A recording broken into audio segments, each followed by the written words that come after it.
Assalamu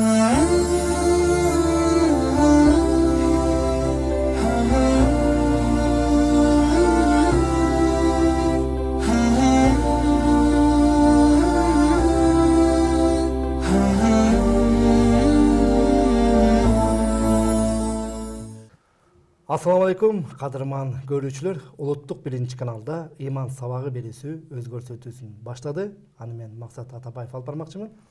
Бүгүн биз Рамазанга даярдык дуа кылуунун адеби темасында сөз кылмакчыбыз.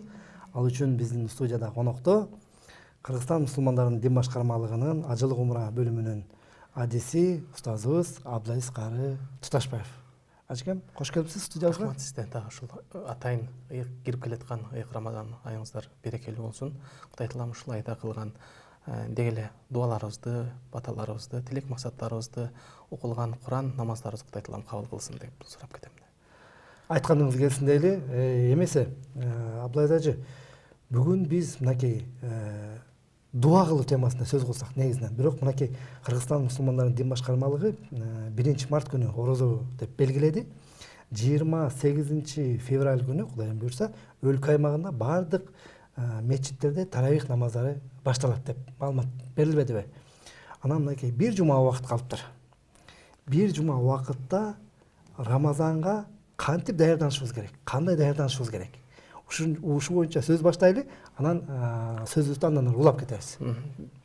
Бисмилlah, алхамдулилlah, вассалату вассаламу аля расулилlah, субханака ла илма лана илля ма алламтана, иннака антал алимул хаким.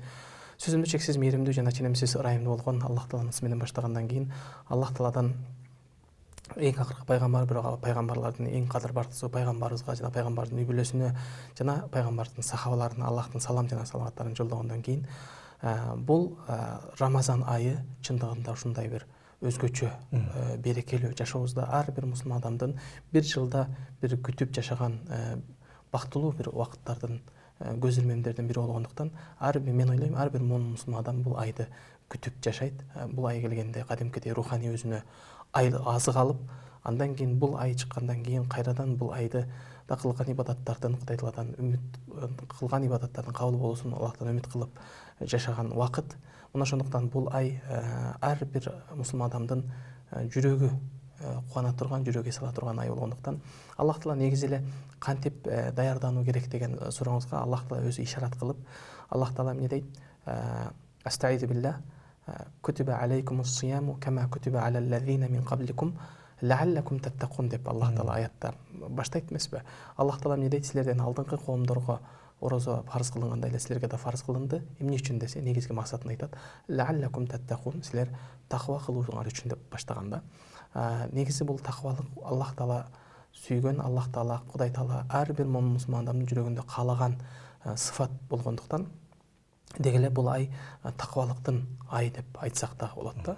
Мына ошондуктан бул айдын өзгөчөлүгү эмнеде десе, бул айда сиз менен мен орозо кармайбыз. Орозо кармоонун негизги максаты, орозонун арабча терминдик сөзгүнө кайрыла турган болсок, биринчи сөздүк мааниси саум деп баштайбыз. Саум деген сөз тыйылуу деген мааниде башталат дагы. Тыйылуу дегенде эми термин диндеги терминдик маанисин айта турган болсок, эртеден таң аткандан күн батканга чейин жегенден, ичкенден жана өзүнүн ак никесиндеги аял болсо дагы кошулуудан тыйылуу деп терминдик маанисин айтабыз да. Ошонун ичиндеги саумдун дагы бир тереңирээк, балким руханий сөздүк мааниси кошо камтылган мааниси бар. Ал эмнеден тыйылуу десе, адам бая дененин гана жегенден, ичкенден, шахваттан тыйылуу эмес, балким ал нерседен толук жаман сөздөрдөн, жаман сөздөрдү сүйлөгөндөн, жаман сөздөрдү уккандан, жаман нерселерди Аллах Таала тыюу салган арам нерселерден көздү сактоо менен толук орозо болуп эсептелет да. Мына ошондуктан дагы Аллах Таала өзү хадиси кудусиде ушундай деп айтат го. Аллах Таала айтат: "Куллу амали бани адам лаху илля саум фа иннаху ли ва ана ажзи бихи" деп Аллах Таала хадис кудусиде ушундай айтат. Аллах Таала эмне дейт? Адам баласынын бардык кылган амалдары өзү үчүн, бирок орозо мен үчүн деп баштайт да. Эмнеге десе, чындыгында бардык кылган ибадаттарыбыз эле Аллах үчүн деп аткарабыз да. Бирок бул жерде айырмасы эмне десе, сиз менен мен намаз окуган кезде сырткы келбетибизден адамдар бул намаз окуп атат деп көрүп билип турат дейт. Зекет берип аткан болсок, же садака кылып атсак, же ажылык кылып атсак, исламдагы башка фарздарды сырткы келбетибизден адамдар айырмалап турат экен да. Ал эми орозо кармаганда болсо жүрөктүн амалы болгондуктан буну сырткы келбетиңизден эч ким сизди айырмай албайт. Сиздин оозуңуз ачыкпы же жабыкпы же оозуңуз жабык болгон учурда дагы ал орозон, Рамазандын орозосу же карыздын орозосу же казанын орозосу эмне экенин адам айырмай албаган амал. Демек, чыныгы адам менен Аллахтын ортосунда аткарыла турган ибадат. Мына ошондуктан бул ай чыныгы жүрөктүн ибадаты болгондуктан бул такыбалыктын айы. Чыныгы адам мусулман өзү менен Аллахтын ортосун оңдой турган ай. Бул ай ушундай берекелүү ай. Ошондуктан да пайгамбар салам хадисте эмне деди? Рамазан айы кирип келген учурда бейиштин эшиктери ачылат, тозоктун эшиктери жабылат, кала берсе шайтандар дагы байланат деп айткан. Бул айда демек адам буга чейинки шайтанга шылтоо кылган, шайтандын васвасасын азгырыктарына азгырылган адамдарды дагы өзүнө нәфси менен өзү күрөшө турган, өз нәфсин өзү жеңип, Аллах Таалага жаратканга жакындоого мүмкүнчүлүк ала турган ай болуп эсептелет да. Мына ошондуктан бул Рамазан айына даярдык көрүү эмнеден десек, сиз менен биз биринчи балким сырткы келбетибизден азыкта кээ бирлер мына Рамазан келатат деп азык камдап, ага бир ооз ачарга бир ооз жабык убакытта дагы жебегенде тамактарды даярдаган учурлар кездешет да. Тескерисинче бул айда сиз менен биз балким денебизге эмес, ички дүйнөбүзгө, жан дүйнөбүзгө, руханиятка азык ала турган ай болуп эсептелет. Мына ошондуктан да Аллах Таала Куранда фатазауаду деген азыктангыла, фа инна хайру зати тақва деди. Бирок азыктангыла, азыктардын эң жакшысы бул такыбалык деп айтылган. Мына ошондуктан Аллах Таала башка бир аятта либасу тақва заликал хайр деген. Такыбалыктын кийимдин эң жакшысы бул такыбалыктын кийими деп айтты да. Демек, адам кийимди качан кийесиз, мисалы бир суук болгондо же ысыктан же сууктан коргонуу үчүн, же тескерисинче адамдын бир өзүндөгү бир айыбы болсо, же бир адамдардан жаман көздөн сактанып коргонуу үчүн бир кийинсе, же тескерисинче адам өзүнүн кооздугун, чырайын көргөзүп, таза татынакай кийинип жүргөн абалды чагылдыра турган болсок, демек мусулман адамдын сырткы келбетине караганда ички өзүнүн жан дүйнөсүнүн руханий чыныгы, тазалык чыныгы, руханий бир азык ала турган берекелүү ай деп эсептейбиз бул айда. Алла разы болсун. Абдан сонун багы айтып бердиңиз. Бул айда багы руханий даярдык көрүш керек экен. Эми Рамазанга мынакей азыр бир жума калыптыр. Буюрса Рамазан кирип келгенде кайсыл дуаларды көп айтышыбыз керек? Бул Рамазан айы жогоруда айттык, сиз менен биздин негизи ибадатыбыз дуага байланган. Мусулман адам дайым дуадан калбоо керек. Бирок тилекке каршы Аллах Таала Кур'ан-ы Каримде бир аятта ушундай деп баштайт. Аятта Аллах Таала астагфируллах «Иза са'алака ибади анни фа инни қариб, уджибу да'вата да'i иза да'ан» деп келет да. Аллах Таала айтат, пайгамбарыбызга айтат, эгер бенделер мен жөнүндө сураса айткын, анда мен жакынмын дейт. Эгерде дуа кылышса, мен дуа кылуу үчүн дуаларын, бата кылгандардын сөзсүз тилек максатын кабыл кыламын. Бирок иза да'ан деген да, эгер алар дуа кылса дейт. Бул жерде бир маани бере турган маселе, биз көпчүлүк учурда балким дуа кылганды дагы унутуп калабыз. Дуа кылганды дагы эсибизден чыгарып калат, эстей албай калабыз. Кантип кылабыз? Мисалы, кыргызча кылабыз. Мына ошон үчүн дуа кылуунун эң негизги мааниси, максаты бул Аллах Таалага жалынып жалбарып тилөнүү, бата кылуу, Аллах Тааладан суроо деген максатта. Мына ошондуктан дуаны адам кайсыл тил менен кылса дагы боло берет негизи. Эң негизгиси адамдын жүрөгүндөгү анын оюн, жүрөгүндөгү бир тилегин, максатын Жаратканга жалбарып жеткизүү деген сөз да. Дуа кылуу деген сөз. Мына ошондуктан пайгамбарыбыз башка хадисте эмне дейт? Ад-дуа вал мухал ибада деген. Дуа чындыгында ибадаттардын негизи деп айтканда. Тагыраак айтканда, сиз менен биздин намазыбыз, биз арабчада ас-сала деп башталат. Сала деген сөз арабчадан түз которгондо бул дуа мааниси. Намаз баштан аягына чейин бул дуаны камтыйт. Ошондой эле садака кылган адам дагы бир нерсени ниет кылып турган садакасын берет, зекетин берет, бул дагы дуа менен байланган. Ал эми ажылык умур азуусу бул бардыгы башынан аягына чейин дуа менен камтылган, байлангандай эле орозо дагы бул дуа менен. Мына ошондуктан эрте менен ниет кылып саалыкка турган кезде биринчи дуа менен ооз жабабыз. Навайту ан асума шахр Рамазан мин аль-фажри ила аль-магриб халисан лиллахи та'ала деп дуа кылып баштайбыз. Орозобузду дуа менен баштайбыз да. дуанын маанисинде эмне деп атабыз? Мен ушул Рамазан айында Аллах Таала фарыз кылган Рамазан айын орозо кармоого таң аткандан күн батканга чейин орозо кармоого ниет кылдым деп ооз жабабыз да. Башка бир риваятта болсо ушундай эле: навайту анна сумма шахр рамазана камилан ливажхиллахил карим иманан ва ихтисабан Аллахумма адж'ал занби магфуран ва сауми мақбулан деп риваят кылган. Риваят келген бул дуасында болсо ушул Рамазан айын толук орозо кармоого ниет кылдым Аллахтын ыраазылыгы үчүн, Аллах Тааладан күнөөлөрүмдү кечирилип, Аллах Таалага иман келтирген абалда Аллах Таала менин күнөөлөрүмдү кечирилген, туткан орозолорумду кабыл кылган орозолордон кыл деп ооз чабабыз да. Ал эми ооз ачар мезгилинде болсо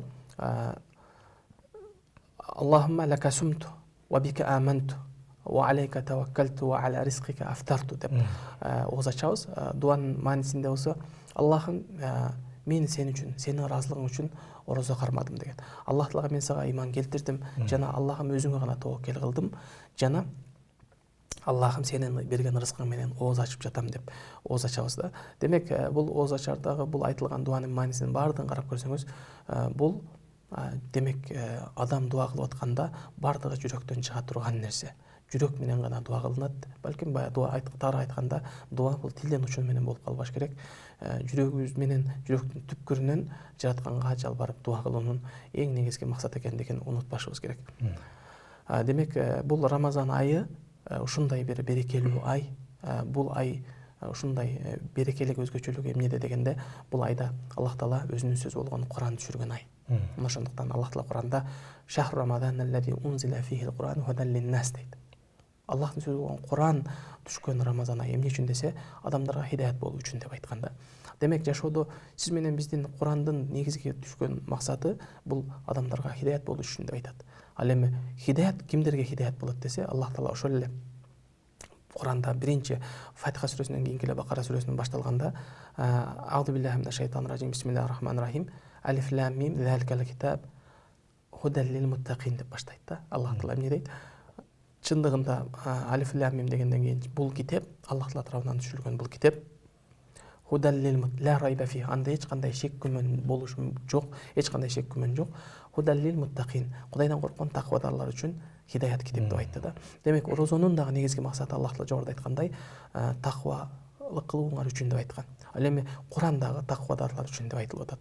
Мына ошондуктан таквалык бул ушундай бир улуу сыфат, улуу бир өзүнчө адамдын адеп аклагынын туу чокусундагы бир нерсе. Мына ошондуктан дагы көп нерсе таквалыкка байланган.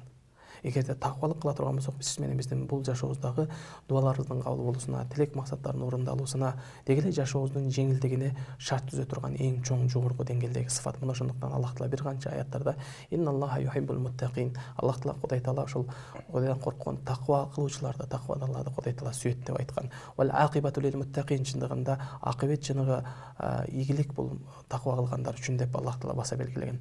Демек, таква деген эмне деген дагы суроо туулат. Мына ошондуктан бул айда таква кылуу керек экен. Демек, таква деген эмне деген суроо туулат.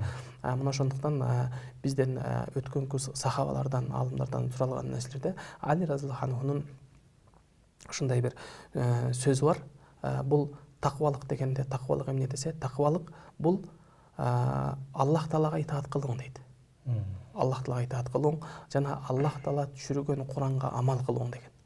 Жана Аллах Таала түшүргөн Куранга амал кылып, Аллах Таала тыйган нерселерден тыйылуу менен ал-исти'дад ли-йаумир рахил, акырет күнүнө кам көрүң деп айтканда. Ал эми ошол эле Ибн Мас'уд разияллаху анхудан ушул таквалык жөнүндө суралганда, таква дегенде ат-такваллах ан юта'a фала та'си ан тузкар ва ла танса ва ан тушкара ва ла такфур деп айтканда, сенин таквалык деген бул сенин Кудай Таалага итаат кылып дайым буйруктарын аткарууң жана Кудай Таалага күнөө жасоо, күнөөдөн алыс болуу дейт. Ал эми Кудай Тааланы дайым эстөө жана Кудай Тааланы эсиңден чыгарбоо, унутпоо. Ал эми Кудай Таалага дайым шүгүр кыл, Аллах Таалага тескерисинче берген нематтарына күфүрлүк кылба деп айтканда. Демек, таквалык мусулман адамдын жашоосундагы Аллах Таала буйруган нерселерди толук аткаруу менен бирге Аллах Таала тыйган арам нерселерден тыйылуу менен адам өзүнүн ички дүйнөсүн, жан дүйнөсүнүн толуктай турган азык алуу деген мааниде турат. Мынакей биздин эфир дагы соңуна келип жакындап атат. ушул аябай жакшы бир маалыматтар берилди да. Анан ушундай бир суроо болуп атат. Мисалы, багы биздин эми баары эле биздин кыргыз элибиз баары эле аалым эмес, каары эмес дегендечи, карапайым багы айылдагы 80-90 жакындап калган апаларыбыз бар, Анан биздин өзүбүздүн мекендештерибиз бар, намаз окушат, бирок баягы ошо биздин көрөрмандарда да суроо болуп калышы мүмкүн да. Багы дуаны кантип эмнеден башташ керек? Менин дуам ушул ыйгайда канткенде кабыл болот деген бир уйгу ойда болушу мүмкүн да. Ошого бир кыска нуска жооп берсеңиз. Чындыгында дуа Аллах Таала сөзсүз түрдө дуаларыбызды кабыл кылат деген биринчи сезим, ишенич, якин деп коет. Чыныгы ишеним жүрөктө орун алыш керек. Дуалар кабыл болуш үчүн биринчи биз Кудай Таалага болгон ишенимибиз толук жана ишенимдүү болуш керек. Бул биринчи биздин мусулман адамдын адеп ахлактарынан бири. Андан кийин дуа кылган кезде дуалар кабыл, кандай дуа кылуу дегенде, дуалардын кабыл болуу үчүн пайгамбарыбыз бир канча нерселерди баса белгилеп өтүп кеткен. Ошол дуалардын ичинде биринчи Аллах Тааланын сын сыфаттарын ортого коюп, Аллах Тааланын сын сыфаттары менен суроо, андан кийин тилек максаттарыбызды айтуу, андан кийин дуабыздын аягында пайгамбарыбызга салават айтуу. Биринчи баштап көрбөйлү, кантип айтасыз? Биринчи баштаганда эле мисалы Аллах Таала өзү Куранда көптөгөн дуаларды үйрөткөн да. Ошол дуалардын ичинде мына Фатиха сүрөсү биринчи алгачкы эң биринчи дуа деп айтабыз. Караңыз, Фатиха сүрөсү эмне менен башталат? Бисмиллахир рахманир рахим деп башталат да. Чексиз мээримдүү жана ченемсиз ырайымдуу Аллахтын ысымы менен баштайм да. Демек, бул жерде мына Рахман, Ар-Рахим Аллахтын сын сыфаттарын ортого койдук. Андан кийин Аллах Тааланы мактадык. Алхамдулиллах раббил аламин дедик. Аламдардын Раббысы болгон Ар-Рахман Ар-Рахим, чексиз мээримдүү ченемсиз ырайымдуу, Малик Йомиддин, кыямат күнүнүн падышасы болгон Аллах Таала дегенден кийин Ияка набуду ва ияка настаин. Аллах, мен сага гана ибадат кылам, сенден гана жардам сурайм деп. Анан кийин эмне дедик? Андан сураганда ихтирас суратал мустаким. Аллахым, эми менин Кудай сенден сурарым, эмне дейт? Мени Аллахым өзүң хидаят жолуңа баштагын. Ал кандай хидаят десе, сыраталлазина анамта алейхим, өзүң туура жолго хидаят бергендердин туура жолуна баштагын деп дуа кылып үйрөттү да. Ал эми кимдерге Аллах Таала немат кылып берген туура жол десе, Аллах Таала башка бир аятта анамаллаху алейхим минан набийин ва сиддикин ва шухада ва салихин деген. Аллах Таала пайгамбарларга, сыддыктарга, салихтерге жана шахидтерге Аллах немат кылып берген туура жолуна баштаган. Гайрыл магдуби алейхим ва даллин, Аллахым адашкандардан кыла көрбө, Аллахым өзүң караңгалагандардан кыла көрбө деп дуа кылды. Ошон үчүн Фатиха сүрөсүнөн кийин амин деп айткан сүннөттөр, демек Аллахым кабыл кыла көр деген бир маани дуа. Мына ошондуктан дуа кылганда дуанын кабыл болууга эң негизги себеп боло турган нерселерден бири бул Аллах Тааланын ысымдарын ортого салып, Аллах Тааладан Аллахтын ысым сыфаттары менен суроо, дуабыздын балким кабыл болот деген үмүттөбүз. Мына ошондой эле дуа кылуудагы дагы бир маанилүү нерсе, дуа кылуунун адептери, дарат болгон абалда, таза кийим кийген абалда, мүмкүн болсо мечитте кыбланы караган абалда, болбосо үйдө деле кыбланы карап туруп дуа кылуу, бул адептерден болуп эсептелет. Дуа кабыл болгонго себеп боло турган эң негизги нерселерден бири, Кудай буйрса. Негизи Ал эми андан тышкары дуа кабыл боло турган бир учурларды пайгамбарыбыз баса белгилеп өткөн. Ошол дуалардын ичинде мына орозо кармаган адамдардын ооз ачар убакытта дуа кабыл болот деп айткан. Баса белгиленген да. Деги эле пайгамбарыбыз жалпы башка бир хадисте жалпысынан орозо кармаган адамдын деги саардан күн батканга чейин дуасы кабыл болот деп айткан. Жалпысынан. Ал эми ооз ачар убакытта эмне үчүн көбүрөөк баса белгилеген десе, адам бая алсыз болуп турган учурда, ачкы болуп турган учурда ушул Аллах Таалага дуасы кабыл болот. Ибадаттын бул шариятыбызда ушундай бир сыр бар сыяктуу да. Эки ибадаттын ортосунда дуалар кабыл боло тургандай бир сыр бар. Карап көрсөңүз, мисалы, эки азандын ортосунда дуа кабыл болот дейт. Азан менен каматтын ортосунда, эки сажданын ортосунда дуа кабыл болот. Таваф кылып атканда дуа кабыл болот. Таваф менен Сафа Марванын ортосунда дуа кабыл болот. Калай болсо шайтанга таш атканда биринчи шайтан, экинчи шайтандын ортосунда дуа кабыл болот деп айтабыз да. Эки ибадаттын ортосунда бир сыр бар сыяктуу да. Ошондой эле орозо кармаган адамдагы бир күндүк орозонун, экинчи күнкү орозонун аралыгында дагы бул ибадаттын ортосу болгон үчүн дуалар кабыл боло турган бир мезгил. Мына ошондуктан ошол ибадаттын арасында, ортосунда дуа кылуу, намаздардын арасында дуа кылуу, жалпысынан Аллах Таала дуа кыла турган убакыттарды чектеген эмес бизге. Дуаны көп каалагандай убакытта кылабыз. Болгон ошол тыюу салынган гана абалда, мисалы, ажатканага киргенде же бир мончо майяга киргенде же нажас жерлерде турганда гана дуа кылбоо, зикир кылбоо деп чек коюлган. Андан башка учурда мусулман адам каалаган убакытта каалашынча дуа кылуу, зикир кылуунун чеги жок. Дагы бир баса белгилеп кеткен нерсе, дуа кылуу десе сөзсүз түрдө бая колду көтөрүп гана дуа кылуу эмес, балким ролдо бараткан болушу мүмкүн, же бир ыңгайсыз башка бир учурда болгон болсо да, тили менен дуа кылууну мусулман адам токтотпоо керек деп. Алла разы болсын. Абдан кыска убакытта көп маалымат бергенге аракет кылдыңыз. Биздин студиябызга келип, убактыңызды бөлүп келгениңиз үчүн терең ыраазычылык билдиребиз. Сиздин дагы келе жаткан Рамазан айыңыз куттуу берекелүү болсун. Амин, амин. Урматтуу мусулман бир туугандар, мынакей 1 мартта жараткан насип кылса орозо кармап баштайбыз. 28-inde өлкө аймагында мечиттердин баардыгында тең таравих намазы башталат. Андыктан келе жаткан орозо айыңыздар куттуу болсун дейли дагы. Биз эфирибизде жыйынтыктайлы. Сиздер менен улуттук 1-каналда иман сабагы берүүсү болду. Аны мен Максат Атабаев алып бардым. Кийинки берүүлөрдөн көрүшкөнчө аман эсен болуңуздар.